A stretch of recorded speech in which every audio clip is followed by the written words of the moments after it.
કચ્છના નાની ગુફી અને આદિપુરામાં ભારતીય સેનાએ શંકાસ્પદ દોડ તોડી પાડ્યું. નાલિયા નજીક કાટમાળ મળ્યો. ડ્રોન કે મિસાઇલ તપાસ ચાલુ. કલેક્ટર સાંસદે લોકોને ઘરમાં રહેવા કહ્યું.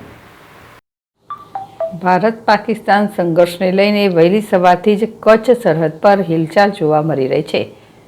અબડાસાના નાની ધુફી ગામે નજીક ભારતીય સેનાએ ડ્રોન તોડી પાડ્યું છે.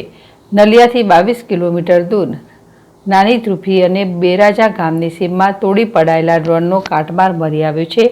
આ ડ્રોન છે કે મિસાઇલ તેની હાલ તપાસ થઈ રહી છે.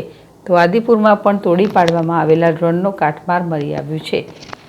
તે દરમિયાન કચ્છ કલેક્ટર આનંદ પટેલ અને સંસદ વિનોદ ચાવડાએ લોકોને કારણ વિના ઘરની બહાર ન નીકળવા અપીલ કરી છે.